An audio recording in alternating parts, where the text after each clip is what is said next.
السلام علیکم ورحمۃ اللہ وبرکاتہ۔ ہم نفل نمازوں کا ٹاپک چل رہا تھا، تو اس پہ ہم نے پچھلے 2 سیشنز میں دیکھا تھا کہ حضور پاک صلی اللہ علیہ وسلم کون سی نفل نمازیں پڑھتے ہوتے تھے، نماز سے پہلے، پھر نماز کے بعد، اور پھر جو ایکسٹرا چاشت کے وقت بھی پڑھتے تھے، سورج گرہن کے موقع پہ بھی انہوں نے پڑھی ہیں، بارش کی دعا کے لیے بھی انہوں نے نماز پڑھی ہے۔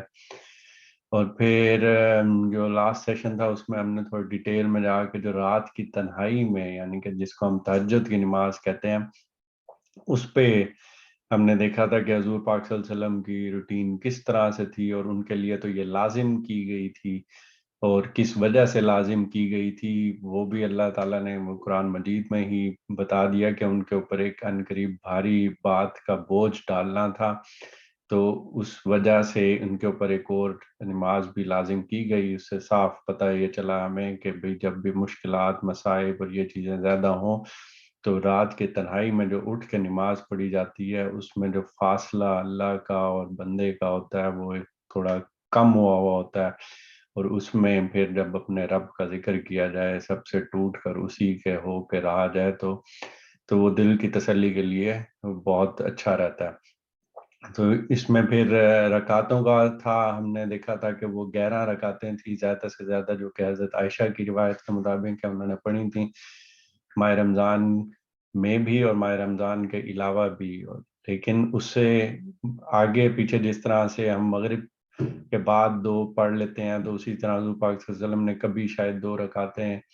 ایڈیشنل بھی کی ہوں گی، تو وہ اس لازم کے ساتھ ایک سٹیپ ایکسٹرا جا کے وہ کی تھیں، اور اس کا ہم نے طریقہ بھی پھر دیکھا تھا، اور یہ بھی ہمیں پتہ چلا تھا کہ بھئی یہ جو وطر کی جو ہم پڑھتے ہیں تو وہ بھی ایک ہمارے لیے ایک رخصت ہے کہ بھئی کہ ویسے تو یہ نفل نماز ہے، لیکن اگر ایک دل میں شوق ہے اور پڑھنا بھی چاہتے ہیں لیکن نہیں پڑھ سک رہے، تو پھر ہمیں کہا گیا کہ بھئی اگر رات کو وطر پڑھ لیتے ہو اور اس کو یہ کر لیتے ہو تو پھر یہ بھی چلے گا۔ تو آج ہم اس سے آگے چلتے ہیں، اور یہ آخری ہوگا نفل نمازوں کا ٹاپک، اور اس میں پڑھتے ہیں کہ کیا کیا چیزیں ہمارے سامنے آتی ہیں۔ نبی صلی اللہ علیہ وسلم یہ نماز ہمیشہ تنہا پڑھتے تھے، یعنی کہ یہ رات والی جو نماز ہے یہ نماز ہمیشہ تنہا پڑھتے تھے، تاہم رمضان کے کسی مہینے میں جب آپ صلی اللہ علیہ وسلم تہجد کے لیے اٹھے اور مسجد میں بوریے کا جو حجرہ آپ صلی اللہ علیہ وسلم رمضان میں بنا لیتے تھے، اس سے نکل کر باہر مسجد میں نماز پڑھی، تو آپ صلی اللہ علیہ وسلم کی اقتداء کے شوق میں عام مسلمان بھی نماز کے لیے جمع ہونے لگے۔ ظاہر سی بات ہے، ہماری محبت ہے حضور پاک صلی اللہ علیہ وسلم سے، اس کے بغیر تو ہمارا ایمان ہی وہ مکمل نہیں ہوتا، تو اس وجہ سے وہ جو محبت میں مسلمان بھی جب انہوں نے دیکھا کہ وہ پڑھ رہے ہیں تو وہ بھی جمع ہونے لگے۔ نبی صلی اللہ علیہ وسلم نے اسے دیکھا تو چند دنوں کے بعد یہ سلسلہ اس اندیشے سے منقطع کر دیا کہ آپ صلی اللہ علیہ وسلم کی طرح مبادہ یہ عام مسلمانوں پر بھی فرض کر دی جائے۔ تو اسی سلسلے کی ایک روایت ہے بخاری شریف کی، اور عروہ بن زبیر کی یہ روایت ہے، اس کا ترجمہ یہ ہے،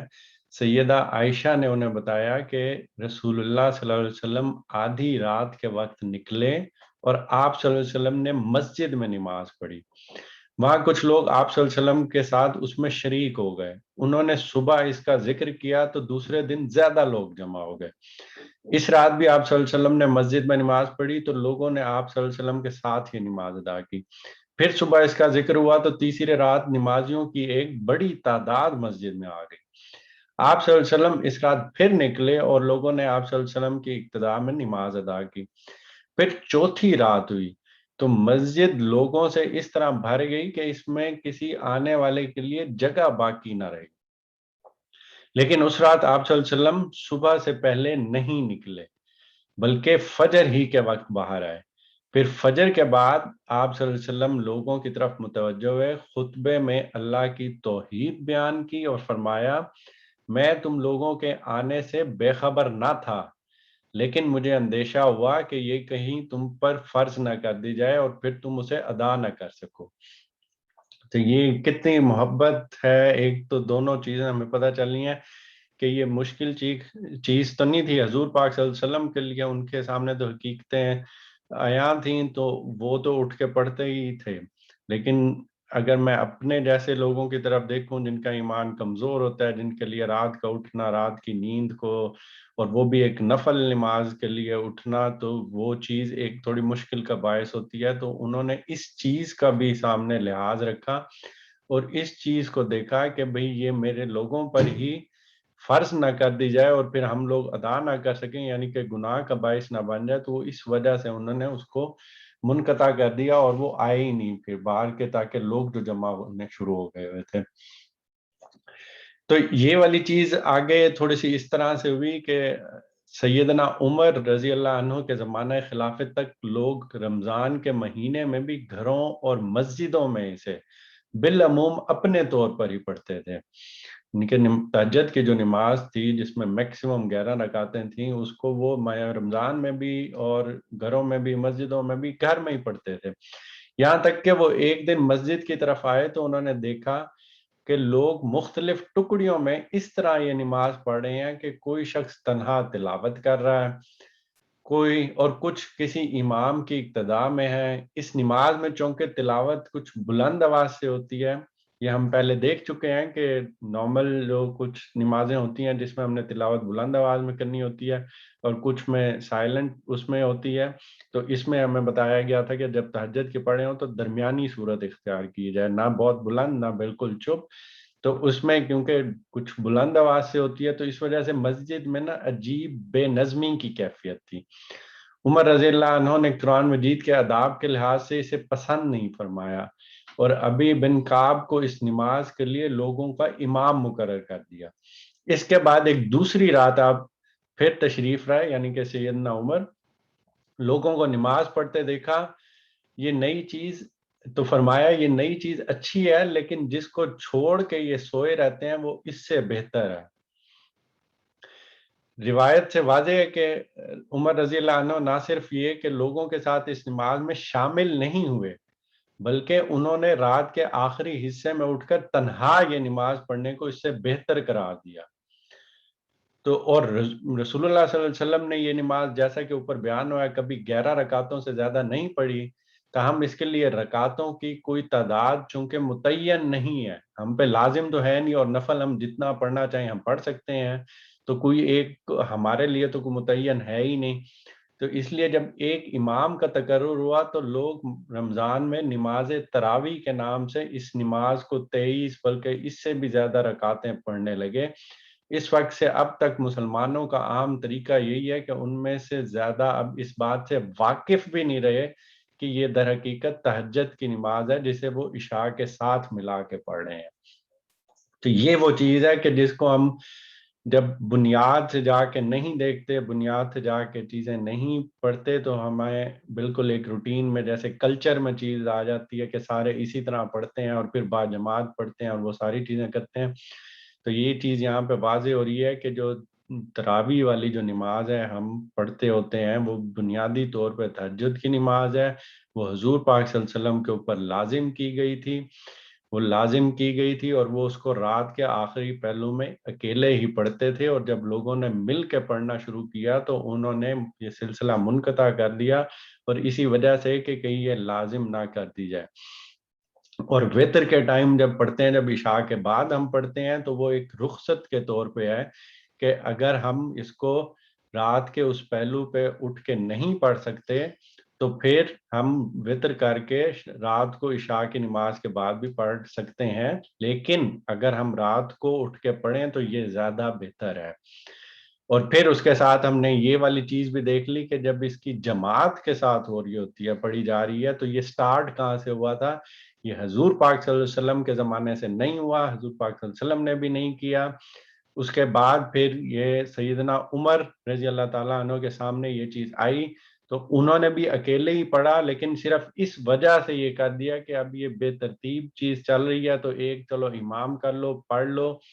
لیکن وہ خود اکیلے ہی اسی طرح اٹھ کے پڑھتے تھے. اور اب مطلب بہت زیادہ اگر میں بھی جب ادھر دیکھتا تھا، جب میں نے بھی کبھی اس طرح سے پڑھی تھی تو ڈفرنٹ مسجدوں میں بھی ڈفرنٹ پڑھی جا رہی ہوتی ہیں، کبھی کسی میں 13 کی جا رہی ہیں، کسی میں 11 کی جا رہی ہیں، کسی میں 20 کی جا رہی ہیں. اور ایک ٹارگٹ پھر یہ بھی بعد میں ایڈ ہونا شروع ہو گیا کہ جی اس کے اندر ہم پورا ایک ماہ رمضان میں قرآن ختم کیا جائے، جو کہ ویسے اگر دیکھا جائے تو بہت اچھی بات ہے، عبادت ہی کر رہے ہیں، کوئی اس میں بری بات نہیں، لیکن سمجھ کے کیا جائے، اور اگر اس سے بہتر کرنے کی بھی توفیق ہوتی ہے تو بہتر طریقے سے بھی کیا جا سکتا ہے۔ تو یہ یہاں پہ تہجد نماز کا اختتام ہوتا ہے۔ اس کے علاوہ بھی، ان نوافل کے علاوہ وضو کے بعد نماز کی فضیلت بھی آپ صلی اللہ علیہ وسلم سے منقول ہے۔ سفر سے واپسی پر بھی آپ صلی اللہ علیہ وسلم کے 2 رکعت نماز پڑھنے کا ذکر بھی روایتوں میں ہوا ہے۔ گناہوں سے توبہ اور استخارے کی غرض سے بھی رسول اللہ صلی اللہ علیہ وسلم نے 2 رکعت نماز پڑھ کے دعا کرنے کی ہدایت فرمائی ہے، اور استخارے کی یہ دعا بھی درج ذیل ہے۔ اس میں کیا دعا کی گئی ہے؟ اے اللہ، میں تیرے علم کے واسطے سے تجھ سے خیر طلب کرتا ہوں، اور تیری قدرت کے واسطے سے قدرت طلب کرتا ہوں، اور تجھ سے تیرے فضل عظیم کا سوال کرتا ہوں، اس لیے کہ تو قدرت رکھتا ہے، میں قدرت نہیں رکھتا، اور تو جانتا ہے، میں نہیں جانتا، اور تو علام الغیوب ہے۔ اے اللہ، اگر تیرے علم میں یہ کام میرے دین اور میری زندگانی اور میرے انجام کار کے لحاظ سے بہتر ہے تو اسے میرے لیے مقدر کر دے اور آسان بنا دے، پھر اس میں برکت پیدا کر دے، اور اگر تیرے علم میں یہ کام میرے دین اور میری زندگانی اور میرے انجام کار کے لحاظ سے برا ہے تو اس کو مجھ سے اور مجھے اس سے پھیر دے۔ پروردگار، میرے لیے خیر کو مقدر فرما، وہ جہاں کہیں بھی ہو، پھر مجھے اس سے راضی کر دے۔ سبحان اللہ، الفاظ ہی ایسے ہیں کہ اس سے بندے کا ویسے ہی دل نرم ہو جاتا ہے، اور اس کو اپنے خدا کے ساتھ تعلق کا اور اپنی حیثیت کا آئیڈیا ہو جاتا ہے کہ خدا کا رسول یہ دعا کر رہا ہے، اور صاف پتہ یہ چل رہا ہے کہ جب استخارے کی بھی جب یہ دعا کی جاتی ہے اور نماز پڑھی جاتی ہے تو اس میں بنیادی طور پہ اللہ تعالیٰ سے صرف یہ دعا کی جا رہی ہے کہ میری سمجھ میں یہ چیز نہیں آ رہی، اگر یہ کام میرے لیے بہتر ہے تو اسے مقدر کر دے اور آسان کر دے، اور اس میں برکت پیدا کر دے، اور اگر میرے لیے یہ انجام کار کے لحاظ سے برا ہے تو اسے مجھے اور مجھے اس سے پھیر دے۔ اس سے زیادہ کچھ نہیں کہا گیا، اور اس چیز کو بھی بہت اچھی طرح ہم لوگوں کے ہاں سمجھ لینا چاہیے کہ استخارہ اور استخارے سے ریلیٹڈ جو حضور پاک صلی اللہ علیہ وسلم کی سنت ہے وہ کیا چیز ہے، وہ بنیادی طور پہ کیا بات کی گئی ہے اور کیا دعا کی گئی ہے۔ اس میں یہی ہے کہ اپنی عقل اور اس کے حساب سے بندہ سوچ سمجھ کے کوئی کام کرنے کا ارادہ کرے، لیکن عقل کل نہیں ہے، سمجھ نہیں ہے اتنی، تو اللہ سے دعا کر دے اس کے ساتھ کہ اگر ہے تو یہ ہونے دے، اسی میں برکت پیدا کر دے، اگر نہیں ہے تو مجھے خود بخود ایسی چیزیں کر دے کہ میں اس سے پھر جاؤں۔ اس سے زیادہ کوئی اس طرح کی بات نہیں ہے، اور یہی چیز میں کہتا ہوں جب دین کی ہم چیز کر رہے ہوں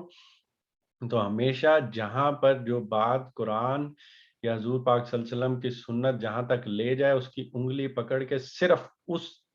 تک پہنچنا چاہیے، اس سے آگے کی نہ ہمیں زیادہ کوئی بات کرنی چاہیے، نہ ہی اس سے آگے کوئی اور کام کرنا چاہیے، نہ ہی ایسی چیزوں میں پڑھنا چاہیے۔ تو یہاں تک ہمارے نفل جو نمازیں ہیں اور جو یہ دعا ہم نے پڑھی ہے اس کا اختتام ہوتا ہے۔ اس میں بھی جو احادیث کے جو ریفرنس ہیں وہ یہاں پہ دیا، میں اگر جو مزید ڈیٹیل میں جا کے ان ریفرنسز میں دیکھنا چاہتا ہے تو وہ بھی یہ دیکھ سکتا ہے۔ تو اللہ تعالیٰ سے دعا ہے کہ اللہ تعالیٰ ہمیں دین کو سمجھ کر، اسلام کو سمجھ کر اپنے زندگیوں میں داخل کرنے اور اس میں عملی زندگی اس کے مطابق گزارنے اور اپنے آس پاس اپنے پیاروں اور رشتہ داروں کو یہ بات پہنچانے کی توفیق عطا فرمائے۔ یہاں پہ ہم اس چیز کا اختتام کرتے ہیں۔